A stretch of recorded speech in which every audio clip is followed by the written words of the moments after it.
Hello everyone, welcome to Civil Staff Teaching Exam and good afternoon to all of you. I hope that I am audible and visible to all of you. मेरी आवाज़ आप लोगों तक proper तरीके से आ रही है, screen proper तरीके से विजिबल है. So as you know that today is your chemistry class that is for your exam HP TET जिसमें मेडिकल एंड नॉन मेडिकल दोनों स्ट्रीम्स के लिए हम केमिस्ट्री से रिलेटेड क्वेश्चंस करेंगे. और आज की जो आपकी क्लास रहने वाली है that is on your topic thermodynamics. Clear? तो क्या है कि यहाँ से कुछ बेसिक क्वेश्चंस HP टेट में देखने को मिल सकते हैं. ज़्यादा डीप नहीं जाना है, लेकिन हाँ कुछ बेसिक पार्ट जो है वो अब आपको +1 +2 के चैप्टर से भी देखने को मिलता है. इसी के साथ अगर मैं कल के टॉपिक की बात करूं तो वो आपका रहेगा केमिकल काइनेटिक्स का. Clear? So this is the basic information that is related to your topic. So let's start today's class. लेकिन क्लास स्टार्ट करने से पहले एक छोटी सी इंफॉर्मेशन आप सभी के लिए. सिविल स्टाफ टीचिंग एग्जाम के प्लेटफॉर्म पर ऑनलाइन एंड ऑफलाइन दोनों तरीके की क्लासेस अवेलेबल हैं, जिसमें आपका HPTGT कमीशन, HPPGT कमीशन और DSSB TGT के लिए क्लासेस अवेलेबल रहेंगी.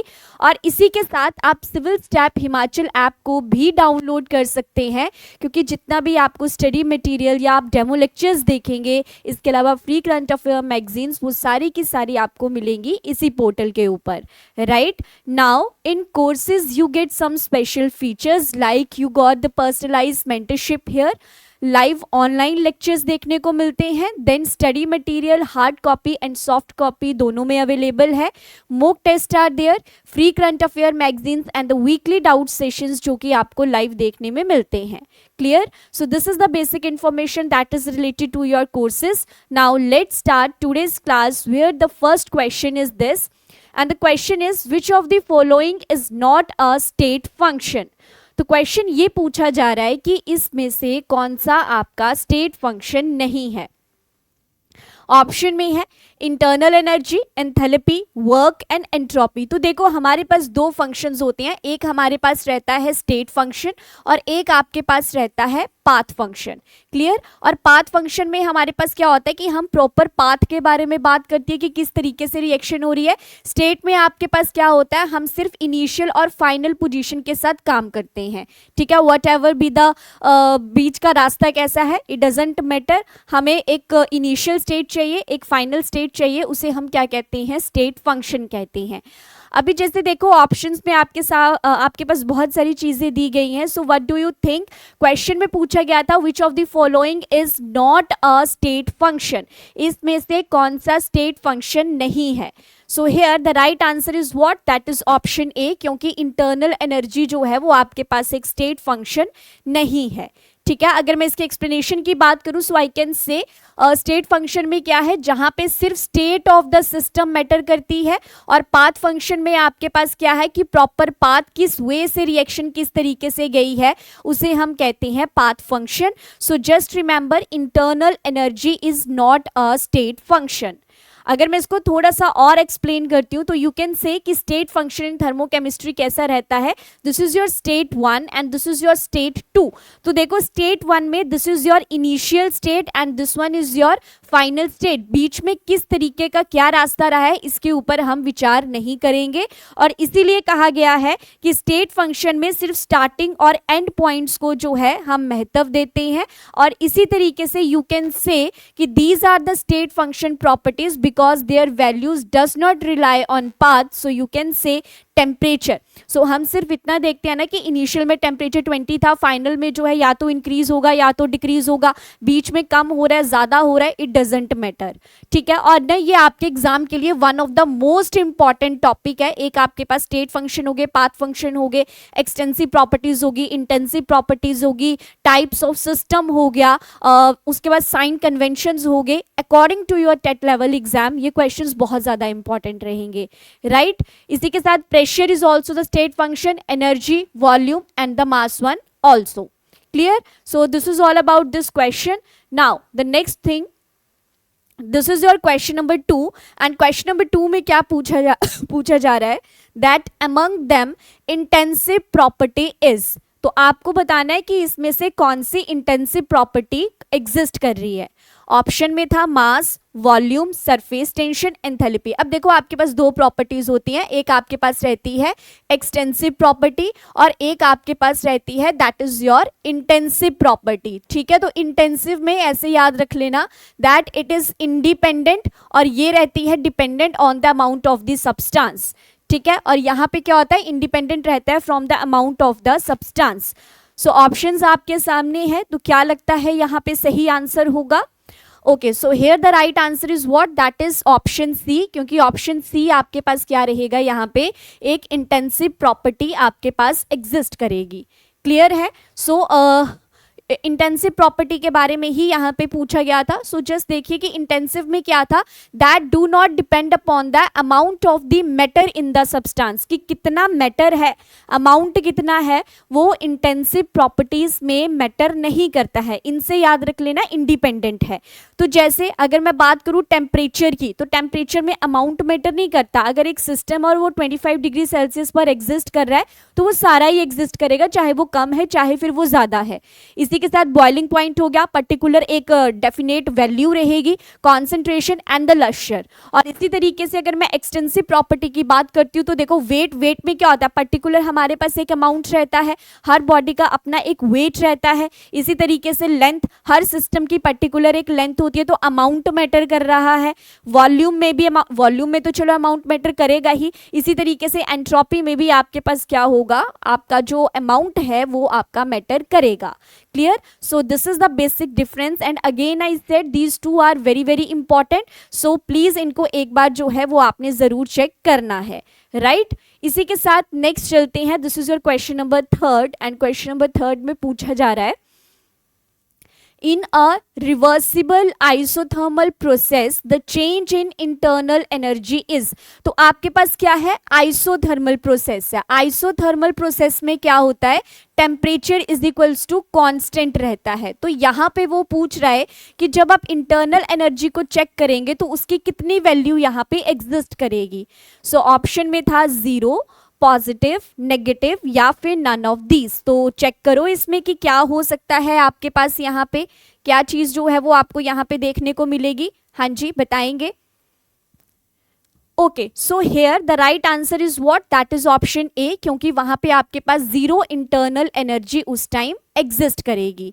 Clear? So this is all about this. और अगर मैं एक्सप्लेनेशन की यहाँ पे बात करूँ, so you can check it from here कि जब आपके पास रिवर्सिबल आइसोथर्मल चेंज रहता है तो आपके पास प्रेशर और वॉल्यूम हमेशा चेंज होते हैं, लेकिन आपके पास जो टेम्परेचर है वो हमेशा क्या हो जाता है, कांस्टेंट हो जाता है। तो इसी तरीके से यू कैन से कि isothermal means dt is equals to 0, तो चेंज इन इंटरनल एनर्जी भी वहां पे क्या हो जाएगा, 0 हो जाएगा। इसीलिए यहाँ पे सही ऑप्शन क्या था, that is your option A.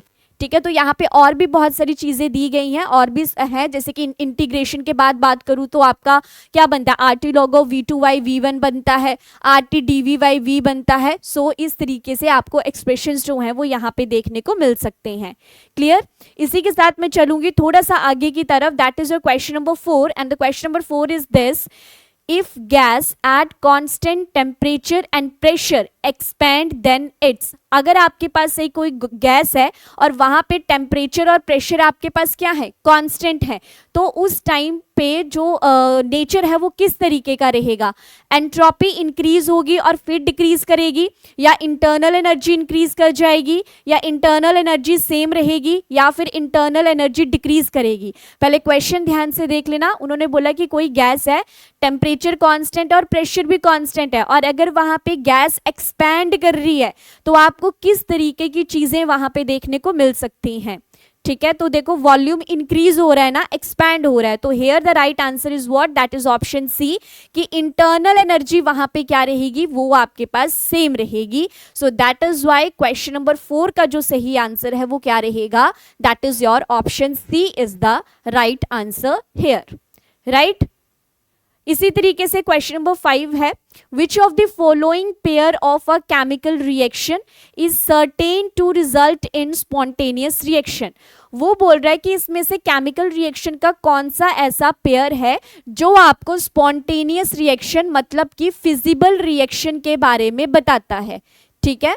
और आपने गिब्स फ्री एनर्जी के बारे में सुना हुआ है, जहां पे हम पढ़ते भी हैं कि delta G equals to negative है तो स्पॉन्टेनियस है, फिजिबल रिएक्शन है, जीरो है तो मतलब इक्विलिब्रियम है।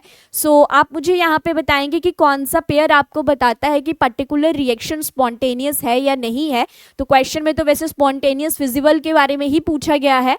ऑप्शन है कि एक्सोथर्मिक, और जब डिक्रीजिंग डिसऑर्डर रहता है मतलब कि एंट्रोपी।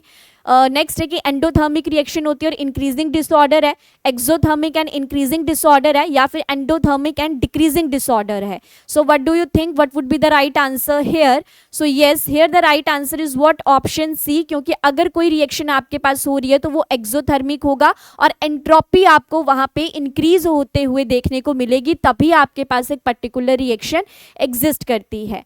ठीक है, so you can say option C is the right answer here. और एक बार आप यहां से जरूर चेक करेंगे, इंपॉर्टेंट है।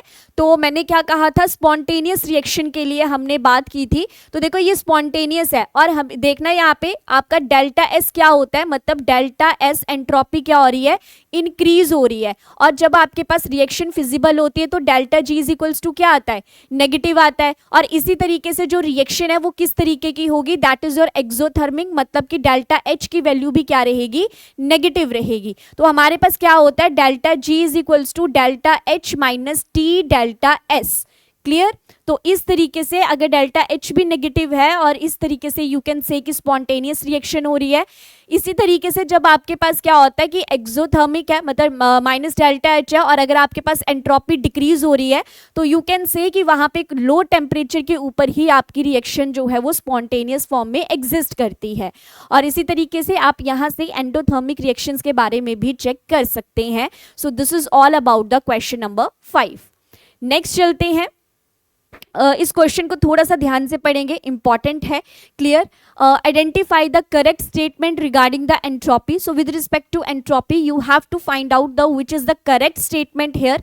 So the first statement is this, at 0 degree Celsius जो एंट्रोपी है परफेक्टली क्रिस्टलाइन सब्सटेंस की, उसको हम जीरो लेते हैं। या फिर वो कह रहा है कि जब एब्सोल्यूट जीरो ऑफ टेम्परेचर है तो एंट्रोपी परफेक्टली क्रिस्टलाइन सब्सटेंस की पॉजिटिव होती है। या फिर एब्सोल्यूट जीरो है लेकिन जो एंट्रोपी रहेगी वो जीरो रहेगी। या फिर जो एब्सोल्यूट जीरो ऑफ टेम्परेचर है वहां पे entropy of the perfectly crystalline substance is taken to be zero. Confuse मत होना, यहाँ पे सिंपल क्रिस्टलाइन सब्सटेंस के बारे में बात की थी, यहाँ पे बोला गया है कि परफेक्ट क्रिस्टलाइन सब्सटेंस है। तो एंट्रोपी के with respect to you can say third law of thermodynamics के बारे में यहाँ पे पूछा जा रहा है।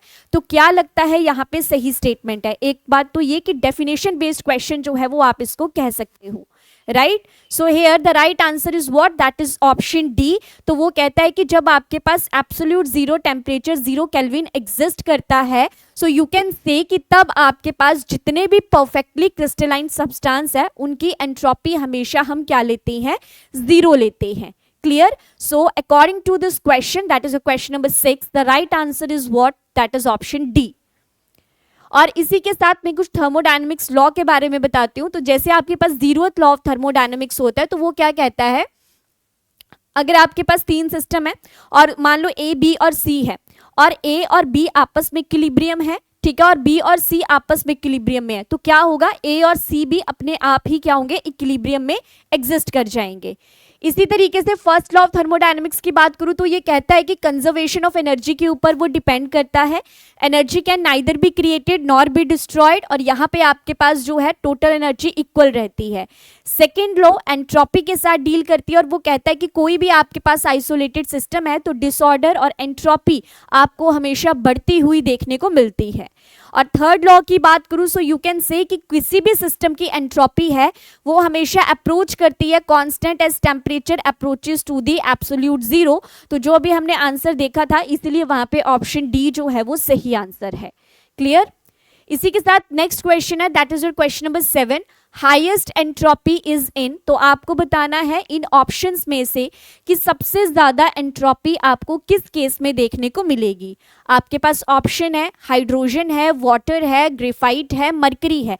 एंट्रोपी की अगर मैं बात करूं तो एंट्रोपी क्या होता है? डिसऑर्डर, मतलब इधर उधर फैलना।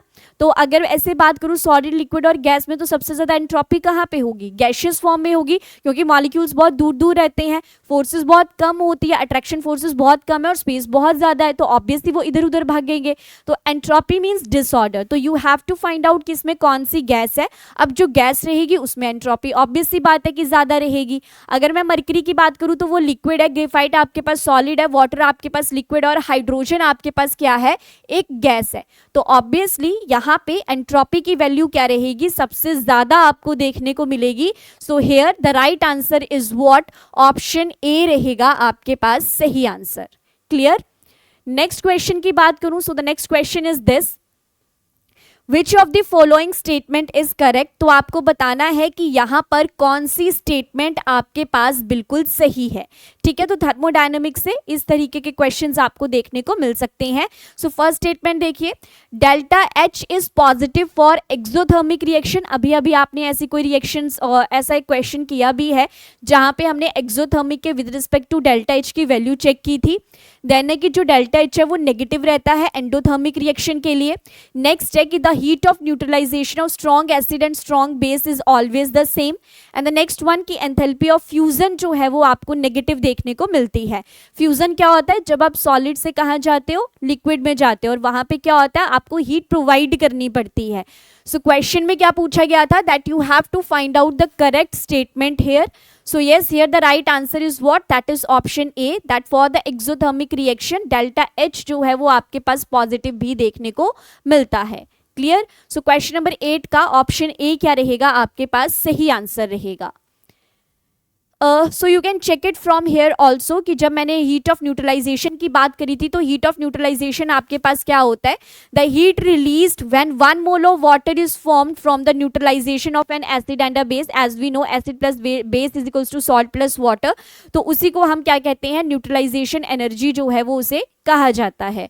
इसी तरीके से नेक्स्ट है question number 9, the compound with negative heat of formation are known as.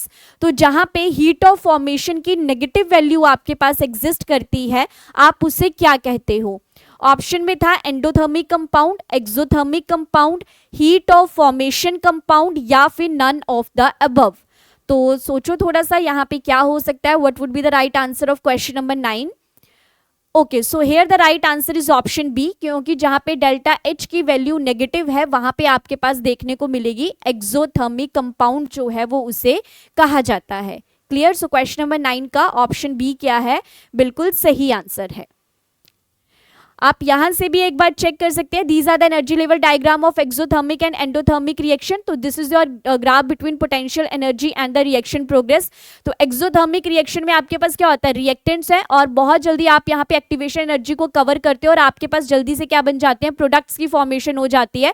So you can say कि आपके पास इतने अमाउंट ऑफ एनर्जी वहां पे क्या हो रही है? रिलीज हो रही है। इसी तरीके से एंडोथर्मिक में क्या होता है कि एनर्जी बैरियर को क्रॉस करने के लिए पर्टिकुलर पहले टेम्परेचर अप्लाई करना पड़ता है, तब जाके आपके पास जो है वो प्रोडक्ट्स की फॉर्मेशन होती है। और एंडोथर्मिक में आपके पास एनर्जी क्या होती है? एब्जॉर्ब होती है।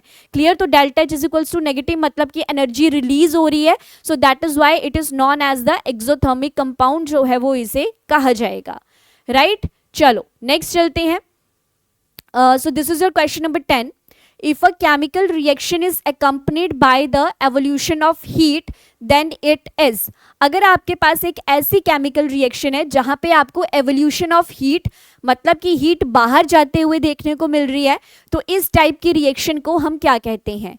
ऑप्शन है कैटालिटिक, फोटोकेमिकल, एंडोथर्मिक या एक्सोथर्मिक। अगर मैं फोटोकेमिकल की बात करूं तो ये आपकी एच म्यू या particular frequency of the light में एग्जिस्ट करती है।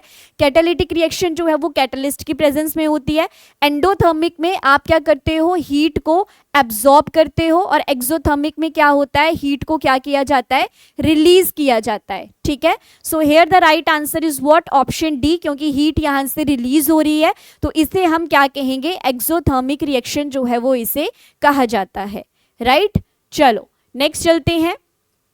Question number 11, a reaction that takes place with the absorption of energy is.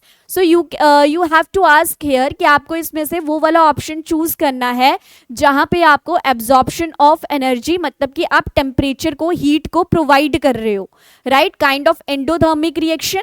So option is what? Burning of a candle, rusting of iron, electrolysis of water या digestion of food. सो क्या लगता है कि ऐसी कौन सी reaction है जो आपके पास एब्जॉर्प्शन ऑफ एनर्जी की फॉर्म में एग्जिस्ट करती है? So here the right answer is what? Option C, जहां पे आप इलेक्ट्रोलिसिस ऑफ वाटर को देखते हैं. तो यहाँ पे क्या होता है कि पहले आपको करंट को प्रोवाइड करना पड़ता है, टेम्परेचर बढ़ाते हैं आप, हीट बढ़ाते हो, करंट और इलेक्ट्रॉन्स का फ्लो वहां पे होता है, उसके बाद जाके आपके पास प्रोडक्ट की फॉर्मेशन होती है. बर्निंग ऑफ कैंडल की बात करूँ तो वो ऑब्वियसली लाइट को प्रोड्यूस कर रहा है, हीट निकल रही है वहां से, तो वो एक्सोथर्मिक होगा. रस्टिंग ऑफ आयरन में ऑल्सो, क्योंकि आप रस्टिंग ऑफ आयरन में कोई टेम्परेचर नहीं दे रहे हो, हीट नहीं प्रोवाइड कर रहे हो. डाइजेशन ऑफ फूड जो है, आपको पता है कि जब हम खाना खाते हैं तो हमारी एनर्जी क्या होती है? रिलीज होती है, क्योंकि हम काम कर रहे होते हैं. सो this is also the exothermic reaction. तो इलेक्ट्रोलिसिस ऑफ वाटर में क्या होता है? पहले आप करंट को प्रोवाइड करते हैं, मतलब कि आप किसी चीज को प्रोवाइड कर रहे हो, एब्जॉर्ब हो रही है सिस्टम के अंदर चीजें. So that is why electrolysis of water is your absorption of energy system जो है वो काम करता है. सो ऑप्शन सी यहाँ पे रहेगा बिल्कुल सही आंसर. इसी के साथ नेक्स्ट है question number 12. Ozone is prepared by passing silent electric discharge through the oxygen, and we know that कि ऑक्सीजन में से जब आप एक साइलेंट इलेक्ट्रिक डिस्चार्ज को पास करते हैं तो आपके पास ओजोन की प्रेपरेशन होती है. और इन दिस रिएक्शन आपको बताना है कि किस तरीके का रिजल्ट आपको देखने को मिलता है. सो ऑप्शन है कि एनर्जी आपकी बाहर निकलती है, एनर्जी आपकी एब्जॉर्ब होती है, या फिर ऑक्सीजन जो है वो एनर्जी के साथ लोडेड रहता है, या फिर ऑक्सीजन जो है वो एटम्स में डिसोशिएट हो जाती है. सो आप मुझे बताएंगे कि जब आप ओजोन की फॉर्मेशन करते हैं तो वहां पे किस तरीके का रिजल्ट जो है वो आपको देखने को मिलता है. So try to figure out the question, what would be the right answer here. So here the right answer is option B, कि आपके पास वहां पे एनर्जी क्या हो रही है? एब्जॉर्ब हो रही है. अभी मिलता जुलता क्वेश्चन पीछे किया जहां पे मैंने बोला कि इलेक्ट्रोलिसिस ऑफ वाटर है, मतलब कि आप इलेक्ट्रिसिटी को प्रोवाइड कर रहे हैं. तो ऑब्वियस सी बात है कि अगर ओजोन में से, अगर आप ओजोन बना रहे हो और ऑक्सीजन में से इलेक्ट्रिक डिस्चार्ज पास हो रहा है तो मतलब कि हीट की एब्जॉर्प्शन हो रही है. So that is why here the right answer is what? Option B रहेगा आपके पास सही answer. Clear? So this is all about option B. Next है, एक बार यहां से भी चेक कर लेना, reaction taking place is preparation of ozone. तो इस तरीके से delta H is equals to positive जो है वो आपको देखने को मिलता है. डेल्टा एच इज पॉजिटिव है, सो मतलब कि रिएक्शन एनर्जी क्या हो रही है? यहाँ पे एब्जॉर्ब हो रही है, right. Next question, spontaneity of a chemical reaction is decided by the negative change in. So जब भी ये चीज़ हम बहुत बार पढ़ चुके हैं कि जब हम spontaneous reaction के बारे में बात करते हैं तो कौन सा फैक्टर आपको वहाँ पे नेगेटिव देखने को मिलता है. ऑप्शन है internal energy delta U, enthalpy that is your delta H, entropy that is your delta S, and free energy that is your delta G. तो I think Gibbs free energy के बारे में सभी ने सुन रखा है, that is delta G is equals to delta H minus T delta S. And we know that when delta G is equals to zero तो इक्विलिब्रियम के ऊपर रिएक्शन एग्जिस्ट करती है. Delta G is equals to negative तो reaction is what? That is feasible. और जब delta G is equals to positive है तो मतलब कि नॉन फिजिबल रिएक्शन वहां पे एग्जिस्ट करेगी. सो यस, क्या सही आंसर रहेगा? Here the right answer is what? That is option D. Free energy आपके पास क्या होता है? वहां पे नेगेटिव फॉर्म में एग्जिस्ट करता है. Clear? So this is all about this question where the option D is the right one. Next question देखेंगे, question number 14, the essential condition for the feasibility of the reaction.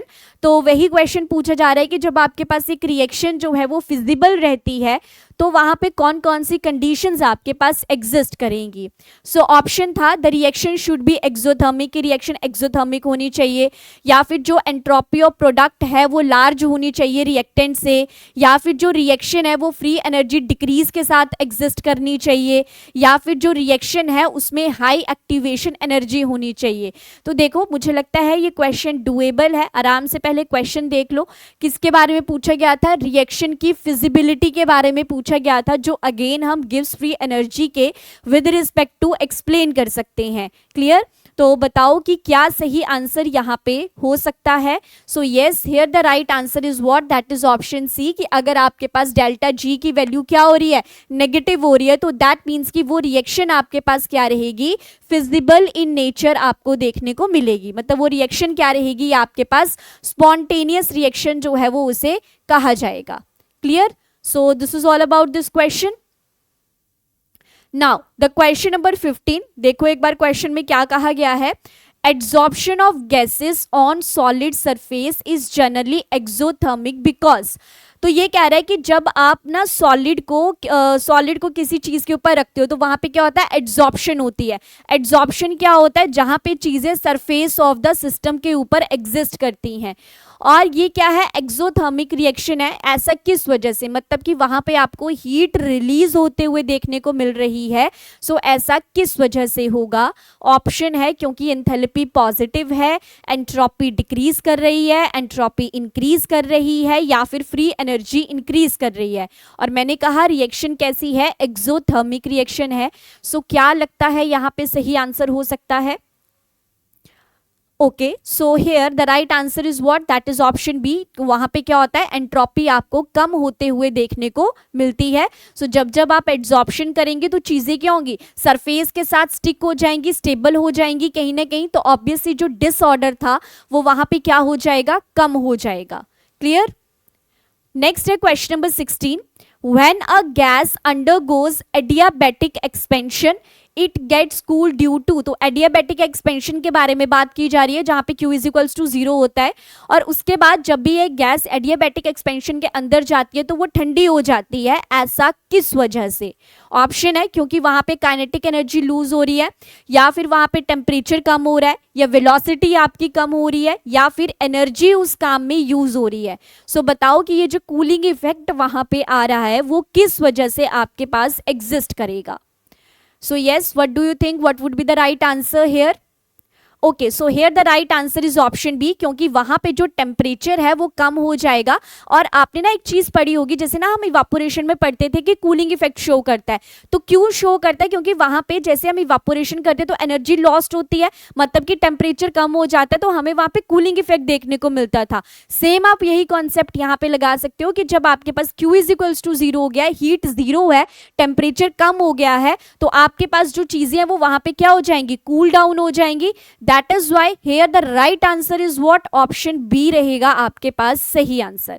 I hope that this question is clear to all of you. So question number 16 का कौन सा answer सही है, that is your option B. Next question है question number 17.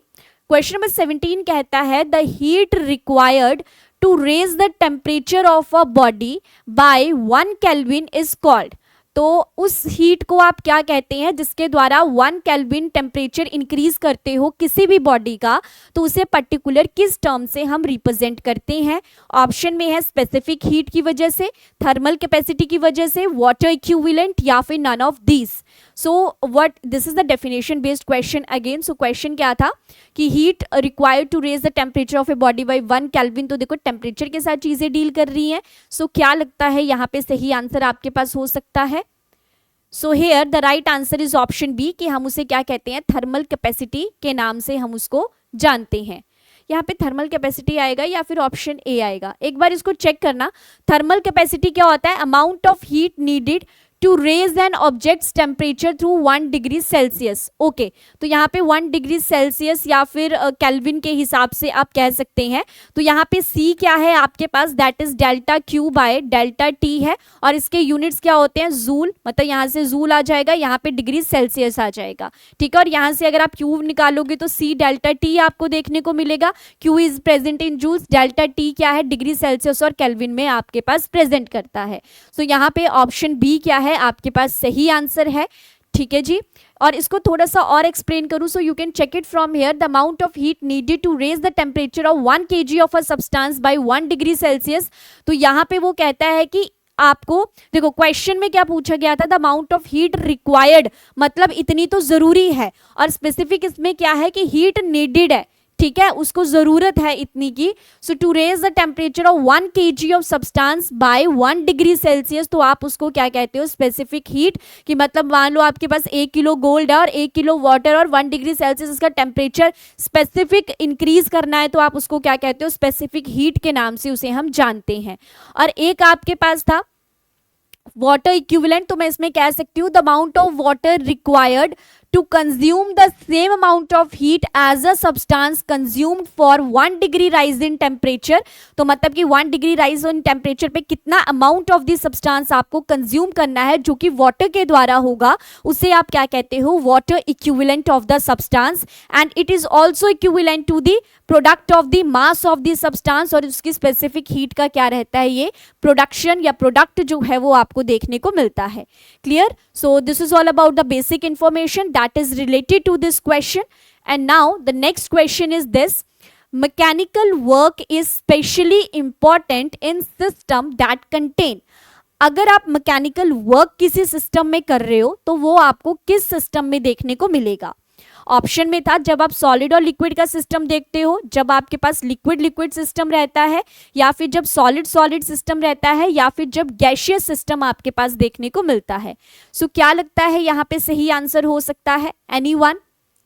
So mechanical work के बारे में पूछा जा रहा था। सो here the right answer is what? That is option D. Gases के केस में आपको अच्छा खासा मैकेनिकल वर्क करना पड़ता है, प्रेशर अप्लाई करना पड़ता है, टेम्परेचर की कंडीशंस चेक करनी पड़ती हैं, तब जाके गैसेस को आप फर्दर डिफ्यूज कर सकते हो। सो इस तरीके से you can say here the right answer is what? Option D रहेगा आपके पास सही आंसर। क्लियर? चलो next question. Okay, this is your question number 19। सबसे पहले डेफिनेशन पढ़ना। डेफिनेशन क्या है? The quantity of heat which must be supplied to decompose a compound into its element is equal to heat evolved during the formation of that compound from the element and this statement is known as. तो in short ये जो proper definition based question है, तो किस law की ये definition है ये पूछा जा रहा है।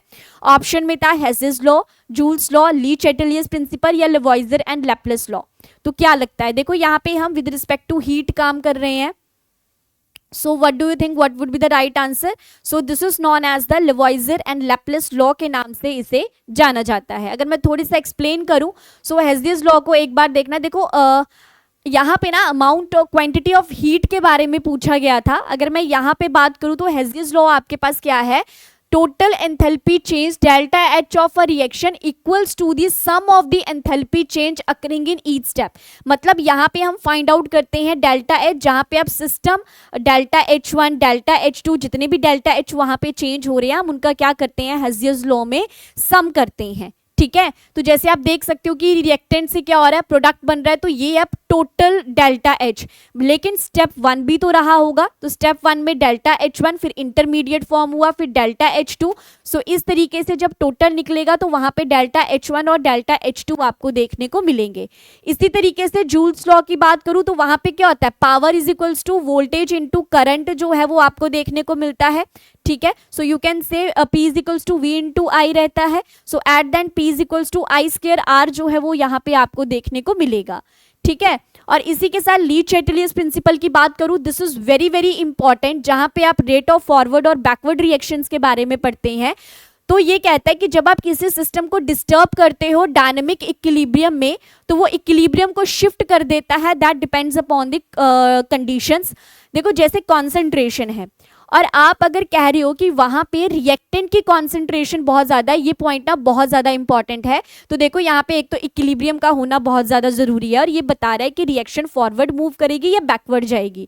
सो फर्स्ट कंडीशन होती है कि कॉन्सेंट्रेशन, टेम्परेचर और प्रेशर यहाँ पे मैटर करती है। और अगर मैं बात करूँ कि रिएक्टेंट की कॉन्सेंट्रेशन अगर बहुत ज़्यादा है तो वहाँ पे बहुत अच्छे प्रोडक्ट की फॉर्मेशन होती है, और अगर प्रोडक्ट की कंसंट्रेशन बहुत अच्छी है तो वहां पे रिएक्टेंट जो है उनकी भी आपको ज़्यादा देखने को मिलेगी। तो मतलब कि जहां पे कंसंट्रेशन इंक्रीज हो रही है वहां पे उतना ही अच्छा प्रोडक्ट जो है वो आपको देखने को मिलेगा। नेक्स्ट है टेम्परेचर। तो टेम्परेचर के केस में अगर मैं कह सकती हूँ कि अगर आप टेम्परेचर को बढ़ा रहे हो, मतलब टेम्परेचर प्रोवाइड कर रहे हो, हीट बढ़ रही है, टेम्परेचर बढ़ रहा है, तो मतलब कि वो क्या है, एंडोथर्मिक रिएक्शन है। ठीक है, और अगर आपके पास टेम्परेचर कम हो रहा है तो मतलब कि वो क्या है, एक्सोथर्मिक रिएक्शन है। प्रेशर अगर इंक्रीज करते हो तो वो क्या करेगा, favour side with fewer molecules, तो वहां पे कम मॉलिक्यूल वाला कंपाउंड फॉर्म होगा, और अगर प्रेशर कम होगा तो वहां पे ज्यादा प्रोडक्ट की फॉर्मेशन आपको देखने को मिल सकती है. So this is according to the Le Chatelier's principle, right.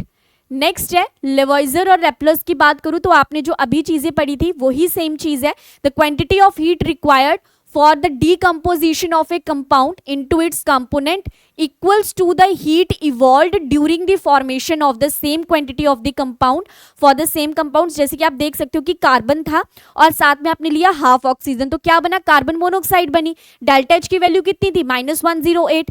तो उन्होंने बोला कि जब आप इस रिएक्शन को रिवर्स करोगे, मतलब कि अगर आप क्या करोगे, इसकी डिकम्पोजिशन करोगे तो सेम यही रिएक्टेंट बनेंगे. तो आप देख सकते हो कि जहां पे डेल्टा एच पहले नेगेटिव में था, अब उतनी ही वैल्यू आपके पास क्या होगी, पॉजिटिव में होगी है. So this is known as your Lavoisier और लैप्लेस लॉ के नाम से इसे जाना जाता है. So this question is very very important. In 4 laws के ऊपर क्वेश्चंस आ भी सकते हैं, ठीक है. So the best example is this, that is your reversibility of the thermochemical reaction, जो है वो आपको देखने को मिलेगा यहाँ पे, राइट. नेक्स्ट क्वेश्चन देखते हैं. This is your question number 20. Which of the following has lowest fusion temperature. तो सबसे कम फ्यूजन टेम्परेचर यहाँ पे किसका देखने को मिलेगा. तो ऑप्शन में था नेप्थलीन, डायमंड, सोडियम क्लोराइड या फिर मैग्नीज. तो लोएस्ट फ्यूजन टेम्परेचर को आपको यहाँ पे फाइंड आउट करना है कि किसका रहेगा. सो here the right answer is what, that is option A, क्योंकि मैग्नीज जो है वो एक अच्छा खासा डी ब्लॉक का है. सोडियम क्लोराइड जो कि आपका सॉल्ट है, तो ऑब्वियस सी बात है कि फ्यूज करने में मतलब वैसे तो इवापोरेशन होगी. डायमंड सबसे ज्यादा हार्डेस्ट सब्सटेंस है, तो बहुत ही ज्यादा हाई टेम्परेचर की यहाँ पे जरूरत रहती है. और नेप्थलीन क्योंकि ये आपके पास एक सबलाइम मटीरियल है और ये हमेशा सॉलिड से किस स्टेट में जाता है, डायरेक्ट जाता है गैशियस स्टेट में without going to the liquid state. So you can say कि इसका फ्यूजन टेम्परेचर बहुत जल्दी एग्जिस्ट कर जाता है. So that is why option A यहाँ पे क्या था, बिल्कुल सही आंसर है. नेक्स्ट चलेंगे question number 21. Which of the following unit represent the largest amount of energy. तो जैसे कि आपको पता है कि एनर्जी के डिफरेंट यूनिट्स होते हैं, तो अगर हम लार्जेस्ट अमाउंट ऑफ एनर्जी को एक्सप्लेन कर रहे हैं तो वो किस यूनिट के द्वारा जो है वो आपको देखने को मिलता है. ऑप्शन में था कैलोरी, नेक्स्ट था जूल, नेक्स्ट था आपके पास अर्ग और उसके आगे था आपके पास इलेक्ट्रॉन वोल्ट. तो क्या लगता है यहाँ पे आपके पास सही ऑप्शन हो सकता है. देखो लार्जेस्ट अमाउंट ऑफ एनर्जी के बारे में पूछ रहे हैं. सो here the right answer is what, that is option A, calories जो है वो वहां पे मैटर करती हैं. फॉर एग्जांपल यू कैन से 1 इलेक्ट्रॉन वोल्ट क्या होता है, that is your 1.6 into 10⁻⁻19 joule के बराबर, और 1 erg that is your 10⁻⁻7. 1 joule is equals to, और 1 कैलोरी रहती है आपके पास 4.18, जो कि सबसे ज्यादा है. And this question is very very important, आपके एग्जाम में ऐसा क्वेश्चन देखने को मिल सकता है. क्लियर. और इसी के साथ मैं नेक्स्ट चलती हूँ, that is your question number 22. तो क्वेश्चन में क्या पूछा जा रहा है कि जब आप फ्यूज्ड सोडियम क्लोराइड की इलेक्ट्रोलिसिस करते हैं तो वहां पे किस तरीके की रिएक्शन एनोड साइड पे आपको देखने को मिलेगी. ठीक है, तो ऑप्शन है कि क्लोरीन आयन ऑक्सीडाइज्ड हो जाते हैं, क्लोरीन आयन रिड्यूस्ड हो जाते हैं, सोडियम आयन्स ऑक्सीडाइज्ड हो जाते हैं, या सोडियम आयन रिड्यूस्ड हो जाते हैं. तो देखो यहाँ पे ना हम यूज करेंगे आपका इलेक्ट्रोलिटिक सेल. ठीक है, होता तो यहाँ पे भी एनोड और कैथोड है, लेकिन ऐसे एनोड पे यहाँ पे पॉजिटिव साइन होता है, कैथोड पे नेगेटिव होता है. एनोड पे रहती है आपके पास ऑक्सीडेशन, कैथोड पे आपके पास रहती है रिडक्शन. तो आपसे पूछा गया है कि जब आप फ्यूज्ड NaCl की इलेक्ट्रोलिसिस करते हैं तो आपको एनोड साइड पे किस चीज की फॉर्मेशन देखने को मिलेगी. तो देखो अगर यहाँ पे ऑक्सीडेशन हो रही है तो मतलब कि यहाँ पे चीजें क्या हो रही है, ऑक्सीडाइज्ड हो रही हैं. सो क्या लगता है यहाँ पे सही आंसर रहेगा. So here option A, that is chlorine ions क्या होंगे यहाँ पे ऑक्सीडाइज्ड होते हुए आपको देखने को मिलेंगे. एक बार रिएक्शन देखना. सो जैसे कि मैंने NaCl के बारे में बताया, सो यहाँ पे आप देख सकते हो कि एनोड पॉजिटिव है, कैथोड आपके पास नेगेटिव है. तो एनोड पे क्या हुआ, 2 Cl थे, वहां पे आपके पास लॉस ऑफ इलेक्ट्रॉन हुआ, रिडक्शन में गेन हुआ. तो इस तरीके से एनोड साइड पे आपको क्या देखने को मिल रहा है, ऑक्सीडाइज्ड क्लोरीन जो है वो यहाँ पे देखने को मिलेंगे. और ये क्वेश्चन जो है वो बहुत ज्यादा इंपॉर्टेंट भी है. क्लियर. इसी के साथ नेक्स्ट क्वेश्चन है, this is your question number 23. तो इसे एक बार देख लो कि क्या कहा जा रहा है. During electrolysis the species discharged at cathode are. तो ये पूछ रहा है कि जब आप इलेक्ट्रोलिसिस करते हैं तो वहाँ पे जो स्पीशीज हैं वो कैथोड पे कौन सी स्पीशीज आपको देखने को मिलती हैं। सो ऑप्शन में है आइंस, केटाइन, एनाइन या फिर ऑल ऑफ दीज। तो एक्चुअल में ये थर्मोडायनेमिक्स और थर्मोकेमिस्ट्री जो है वो मिक्स है यहाँ पे, तो बताएंगे कि कौन सा सही ऑप्शन यहाँ पे एग्जिस्ट करेगा। तो इलेक्ट्रोलिसिस कर रहे हैं, कैथोड की तरफ आपके पास क्या मिलेंगे, देखो कैथोड पे क्या था आपके पास, नेगेटिव साइन था अभी। So here the right answer उसका उल्टा मिलेगा, दैट इज केटाइन की फॉर्मेशन आपको यहाँ पे देखने को मिलेगी। So option B is the right answer here, right. So you can check it from here also that you have the anode जो कि पॉजिटिव साइन पे है, कैथोड पे क्या है, नेगेटिव साइन है। तो अब देखो एनोड है ना, तो एनाइंस नेगेटिव रहेंगे और कैथोड पे क्या जाएंगे आपके पास, कैटाइंस जो कि पॉजिटिव होंगे, क्योंकि opposite charges always attract each other. And you know that कि इलेक्ट्रोलिटिक सेल और जो आपका गैल्वेनिक सेल होता है वहाँ पे एनोड और कैथोड का जो साइन है वो भी आपके पास ऑपोजिट देखने को मिलता है। सो अकॉर्डिंग टू दैट यहाँ पे ऑप्शन बी आपके पास क्या रहेगा, सही आंसर रहेगा। नेक्स्ट है question number 24, electrolysis is a process in which the cations and anions of the electrolyte are. तो इन शॉर्ट आपसे पूछा जा रहा है कि जब हम इलेक्ट्रोलिसिस करते हैं तो ऑब्वियस सी बात है कि वहाँ पे एनाइंस और केटाइंस की मूवमेंट होती है, ठीक है। तो यहाँ पे ये पूछा जा रहा है कि एक्चुअल में उसके अंदर जो प्रोसेस हो रही है उस प्रोसेस को आप किस नाम से जानते हैं। सो ऑप्शन थी कि वहाँ पे हाइड्रेटेड हो रहा है, या फिर हाइड्रोलिसिस हो रही है, या फिर वहाँ पे चार्ज हो रही है, या फिर जो आपके पास वहाँ पे इलेक्ट्रोड्स हैं वो डिस्चार्ज हो रहे हैं। तो क्या लगता है यहाँ पे सही आंसर हो सकता है, एनीवन? ओके, तो जब आप इलेक्ट्रोलिसिस करते हैं तो ऑब्वियसली वहाँ पे कोई ना कोई काम आपके पास हो रहा है। सो here the right answer is what, कि जो इलेक्ट्रोड्स हैं वो आपको डिस्चार्ज होते हुए वहाँ पे देखने को मिलेंगे। So here the right answer is what, option D रहेगा आपके पास सही आंसर। क्लियर? चलो नेक्स्ट है question number 25, degree of ionization of a solution depends upon. तो जब भी आप आयनाइजेशन की डिग्री के बारे में बात करते हैं तो वो आपके पास किस चीज़ के ऊपर डिपेंड करती है। आयनाइजेशन का मतलब क्या है कि आप किसी कंपाउंड को तोड़ रहे हो और उसके बाद आयंस वहाँ पे प्रोड्यूस हो रहे हैं। तो ऑप्शन है कि टेम्परेचर मैटर करता है, इलेक्ट्रोलाइट का नेचर मैटर करता है, सॉल्वेंट का नेचर मैटर करता है, या फिर ये सारे के सारे होंगे। ठीक है, तो थोड़ा देखो क्वेश्चन में पूछा गया था कि आयनाइजेशन की डिग्री सॉल्यूशन में किसके ऊपर डिपेंड करती है। So here the right answer is what, option D, क्योंकि टेम्परेचर नेचर इलेक्ट्रोलाइट का और सॉल्वेंट का मैटर करेगा कि स्ट्रॉन्ग इलेक्ट्रोलाइट है कि वीक इलेक्ट्रोलाइट है, सॉल्वेंट में वो डिसॉल्व हो भी रहा है या नहीं हो रहा है, टेम्परेचर बढ़ाने पे आयंस टूट रहे हैं या नहीं टूट रहे हैं। सो this question is very very important. So remember कि जो भी फैक्टर्स आपके पास डिग्री ऑफ आयनाइजेशन के बारे में बताते हैं उसमें सबसे पहले है nature of the solute, nature of the solvent, dilution कितनी हो रही है और टेम्परेचर कितना हो रहा है, ये सब चीजें वहां पे मैटर करती हैं। सो ऑप्शन डी है यहाँ पे बिल्कुल सही answer. Clear? Next, that is your question number 26, which of the following is non electrolyte. तो इससे पहले भी हम इन क्वेश्चंस को डिस्कस कर चुके हैं। तो देखो क्या होता है, हमारे पास होता है एक स्ट्रॉन्ग इलेक्ट्रोलाइट, एक आपके पास होता है वीक इलेक्ट्रोलाइट और एक आपके पास होती है नॉन इलेक्ट्रोलाइट्स, राइट। तो अगर मैं बात करूं स्ट्रॉन्ग इलेक्ट्रोलाइट्स की तो वहां पे आपके पास क्या होती है, कंप्लीट डिसोसिएशन ऑफ आयंस आपको वहां पे देखने को मिलता है।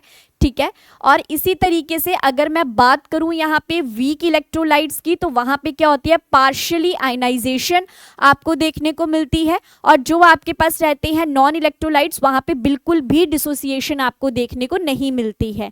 सो ऑप्शन में था NaCl, तो मुझे लगता है कि ये बहुत अच्छा इलेक्ट्रोलाइट है क्योंकि ये Na पॉजिटिव और Cl नेगेटिव में टूट रहा है। नेक्स्ट है कैल्शियम क्लोराइड, नेक्स्ट है आपके पास C12H22O11 जो कि आपके पास किसका है, that is your sucrose sugar का है। ठीक है, अगर मैं एसीटेट आयन की बात करूं, एसिटिक एसिड की बात करूं तो यहाँ पे ये क्या रहेगा, वीक इलेक्ट्रोलाइट, क्योंकि ये कंप्लीटली डिसोशिएट नहीं होता है। अगर मैं इसकी बात करूं तो यहाँ पे आएगा Ca2 positive plus 2Cl negative. Clear? तो क्या लगता है यहाँ पे सही होगा, that is obviously your option C sucrose, क्योंकि वो डिसोशिएट ही नहीं होता है। ठीक है, तो वहां पे आयंस की प्रोडक्शन बिल्कुल भी नहीं होती है। So that is why it is known as the best non electrolyte भी इसे कहा जाता है। क्लियर? और इसी तरीके से इसको थोड़ा सा और मैं एक्सप्लेन करूं तो you can check it from here कि स्ट्रॉन्ग इलेक्ट्रोलाइट्स होते हैं जो पानी में कंप्लीटली डिसोशिएट है। एग्जाम्पल्स देख लेना, सोडियम हाइड्रोक्साइड हो गया, सोडियम क्लोराइड हो गया और साथ में HCl हो गया। इसी तरीके से वीक की अगर मैं बात करूं तो आपके पास वाटर हो गया, एसिटिक एसिड हो गया और साथ में आपके पास हो गया एमोनिया। ठीक है, और डोंट डिसोशिएट में इंपॉर्टेंट है, सबसे पहले आपके पास आएगा C12H22O11 शुगर, देन आपके पास आ जाएगा C2H5OH अल्कोहल और लास्ट में आपके पास आ जाएंगे ऑयल, क्योंकि वो आपके पास क्या रहते हैं, हाइड्रोकार्बन्स की फॉर्म में आपके पास एग्जिस्ट करते हैं, तो वो डिसोशिएट बिल्कुल भी नहीं होंगे। So that is why here the right answer is what, option C रहेगा आपके पास सही आंसर।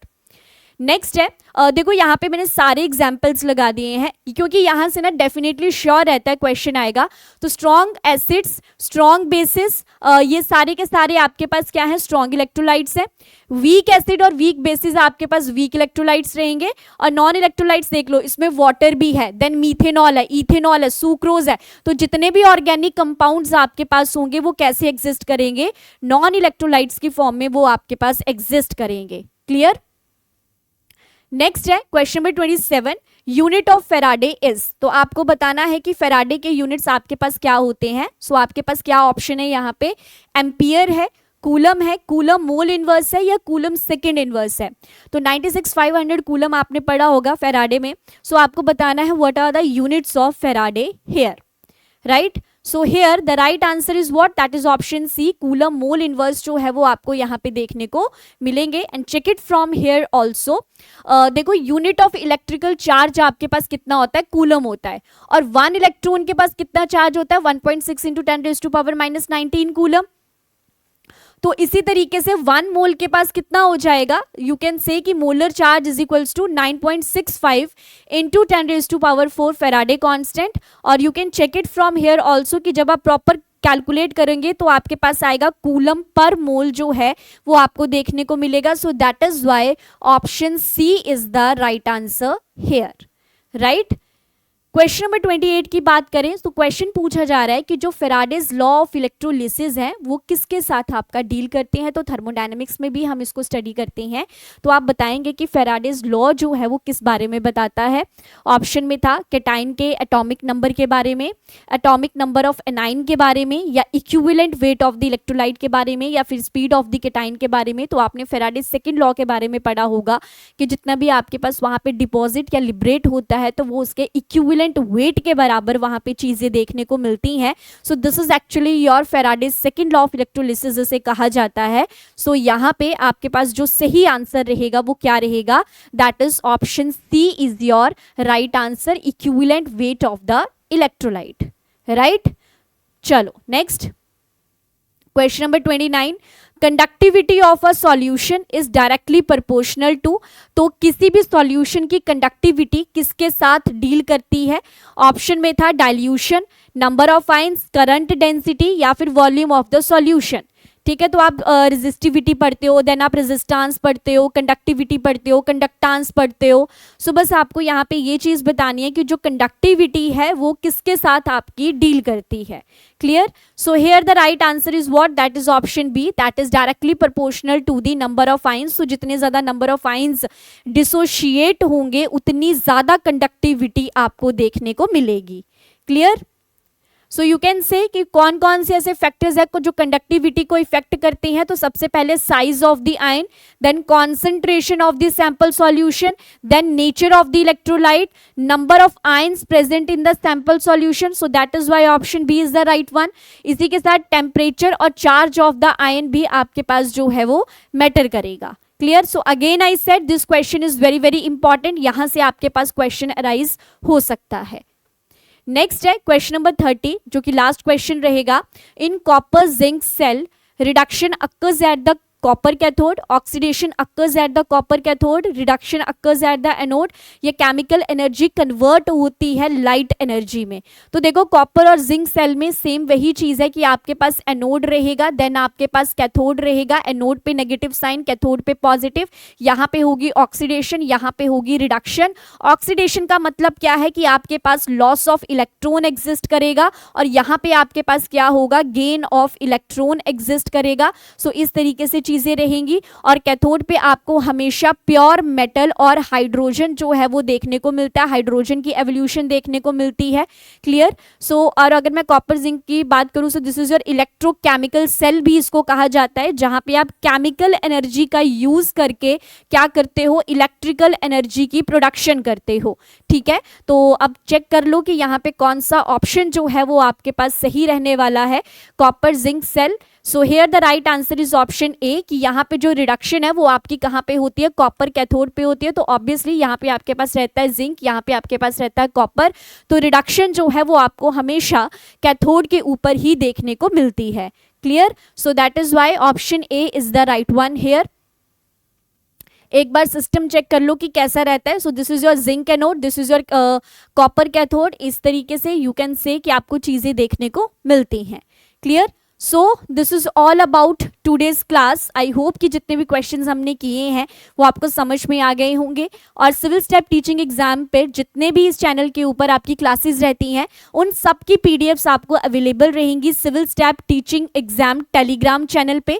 तो आप इस चैनल को ज़रूर जो है वो ज्वाइन करें। जितने भी करंट अफेयर्स की क्लासेस रहती हैं, each and every PDF is available there, links आपको वहाँ प्रोवाइड किए जाते हैं। सो टेलीग्राम चैनल को आप जल्दी से जल्दी ज्वाइन कर लें। And this is all about for today's class. और कल की क्लास में जो आपका टॉपिक रहेगा that is your chemical kinetics. Okay, thank you so much for today's class.